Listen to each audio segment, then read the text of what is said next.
The sun hung low over the sprawling acres of Willow Creek Ranch, casting golden rays across the rolling fields and the single-story homes that dotted the landscape. The air carried the faint scent of alfalfa and dust, a quiet reminder of the rural charm that had drawn so many to this gated community on the outskirts of town. Among the residents was Ethan Caldwell, a practical man in his late 30s who had purchased a modest ranch house on a 5-acre lot to escape the noise of city life. His property, bordered by a low wooden fence, was a sanctuary of simplicity, a place where he could tinker with his old pickup truck, tend to a small garden, and enjoy the open space. But the tranquility of Willow Creek was deceptive, for beneath the surface simmered a tension fueled by the iron grip of the Homeowners Association and its self-appointed enforcer, Karen Whitaker. Ethan had been at Willow Creek for just 6 months when the trouble began. His mailbox, a weathered metal box perched on a wooden post at the edge of his driveway, sat slightly off-kilter, forcing delivery trucks to veer dangerously close to a ditch when dropping off packages. After a particularly close call with a delivery van nearly tipping over, Ethan decided to act. He measured carefully, ensuring compliance with county regulations, and relocated the mailbox 3 feet to the left, anchoring it securely in a spot that allowed safer access. The task was straightforward, completed in a single afternoon with a shovel and a few bags of gravel. Ethan dusted off his hands, satisfied with the small improvement, unaware that this minor adjustment would ignite a firestorm. Karen Whitaker, a woman in her early 50s, with a penchant for floral blouses and an unyielding devotion to the HOA rulebook, lived 2 lots down. Her house, a pristine 2-story with manicured hedges, was a testament to her obsession with order. Karen served as the HOA's compliance officer, a role she wielded like a scepter, patrolling the neighborhood with a clipboard and a hawk-like gaze. She had a reputation for issuing citations over the smallest infractions. A lawn 2 in 2 tall, a car parked an inch over a property line, or a fence painted a shade not pre-approved by the board. To Karen, Willow Creek was her kingdom, and any deviation from the HOA's guidelines was a personal affront. The morning after Ethan moved his mailbox, Karen's routine patrol brought her to his property. Her eyes narrowed as she spotted the relocated mailbox, its new position glaringly obvious against the familiar landscape. She scribbled furiously on her clipboard, noting the violation of HOA Rule 17B, which required board approval for any exterior modification, no matter how minor. By noon, Ethan found a neon yellow citation notice taped to his front door, demanding that he restore the mailbox to its original position within 48 hours or face a $200 fine. Ethan read the notice, his brow furrowing in disbelief. 3 feet, he thought. All this over 3 feet, determined to reason with the HOA. Ethan attended the next board meeting held in the community center's stuffy conference room. He explained the safety concerns, citing the near accident with the delivery van and the county's mailbox placement guidelines, which his new setup met perfectly.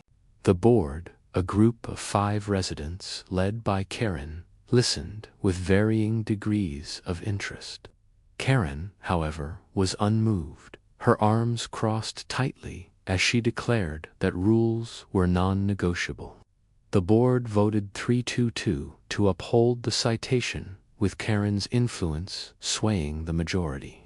Frustrated, but unwilling to escalate further.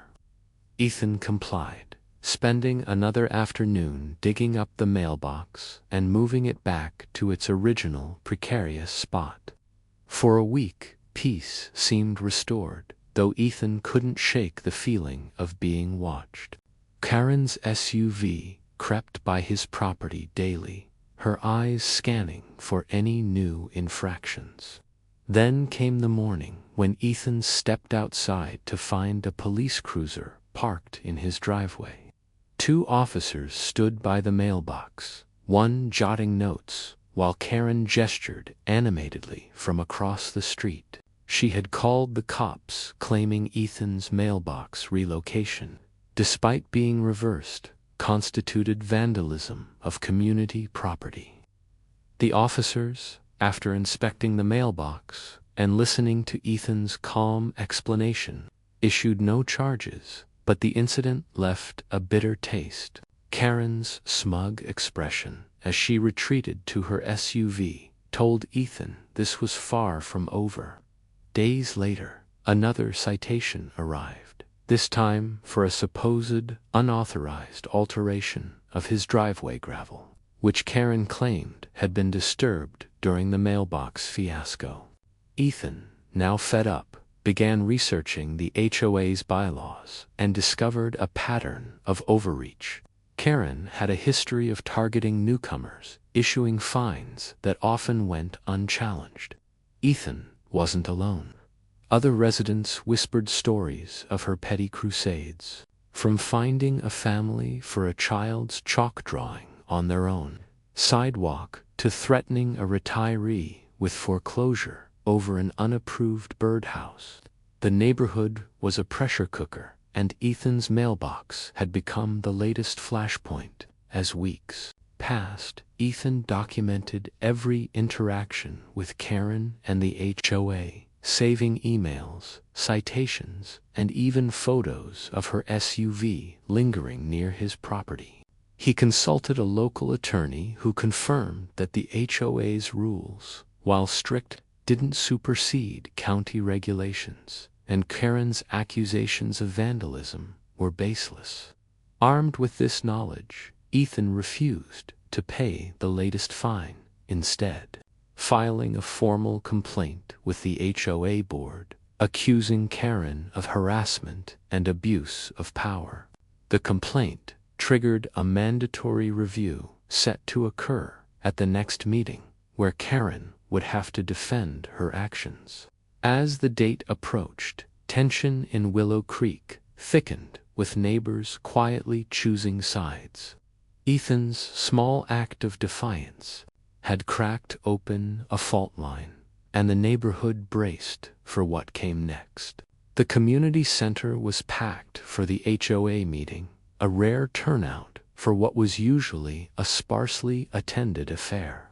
Ethan arrived early, his folder of evidence tucked under his arm, his resolve hardened by weeks of Karen's relentless scrutiny. The board, visibly uncomfortable under the weight of the crowd's attention, opened the floor for Ethan's complaint. He presented his case methodically, detailing the mailbox incident, the baseless police call, and the string of citations that followed. He shared emails from other residents who had faced similar treatment, painting a picture of Karen's reign as compliance officer as one of unchecked intimidation.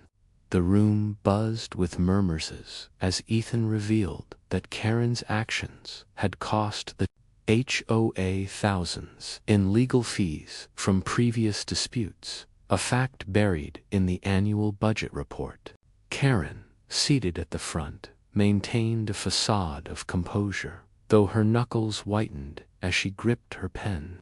When her turn came, she argued that her enforcement was necessary to maintain property values and community standards. She dismissed Ethan's complaint as the whining of a non-compliant newcomer, insisting that the mailbox move, however minor, set a dangerous precedent. But the tide was turning. Residents, emboldened by Ethan's stand, began sharing their own grievances. Stories of fines for trivial matters, of Karen's late-night driveway inspections, of her threats to escalate minor issues to legal action. The board, sensing the growing unrest, postponed a decision, scheduling a follow-up meeting to review Karen's role. Outside the community center, the neighborhood began to fracture. Some residents rallied behind Karen, valuing her rigid enforcement as a bulwark against declining standards. Others, tired of her overreach, started a petition to reform the HOA's bylaws, demanding greater transparency and limits on fines. Ethan found himself at the center of this divide, and reluctant leader in a burgeoning rebellion. He spent evenings poring over legal documents, consulting with his attorney, and organizing with neighbors who shared his frustration. The attorney suggested a bold move, a civil lawsuit against Karen personally, not just the HOA for harassment and defamation stemming from the vandalism accusation. The idea was risky. Suing a neighbor could escalate the conflict beyond repair, but Ethan felt cornered. Karen's latest move, a new citation for excessive garden mulch, only fueled his determination. As the follow-up meeting loomed, Karen doubled down. She circulated a newsletter to all residents, accusing Ethan of undermining the community's harmony and warning that his actions threatened property values. The newsletter backfired, alienating even some of her supporters, who saw it as a desperate power grab. Ethan, meanwhile, uncovered a critical piece of evidence, a county ordinance that explicitly allowed mailbox relocations for safety reasons, contradicting the HOA's rule. Armed with this, he prepared to confront Karen at the meeting. Knowing the outcome could reshape Willow Creek, the stage was set for a showdown, with the neighborhood holding its breath, waiting to see if Karen's iron grip would hold, or if Ethan's defiance would spark a larger reckoning. The follow-up meeting was a spectacle, with residents spilling into the hallway of the community center, their voices a low hum of anticipation. Ethan arrived with his attorney, a quiet but sharp-eyed woman who had built a reputation for dismantling overzealous HOAs. The board, now under scrutiny from both residents and the local press, which had caught wind of the drama, opened the session with a strained call for civility. Ethan took the floor first, presenting the county ordinance that validated his mailbox move and exposing the HOA's rule as unenforceable. He then laid out the timeline of Karen's actions, the citations the police called the newsletter, all framed as a pattern of harassment designed to intimidate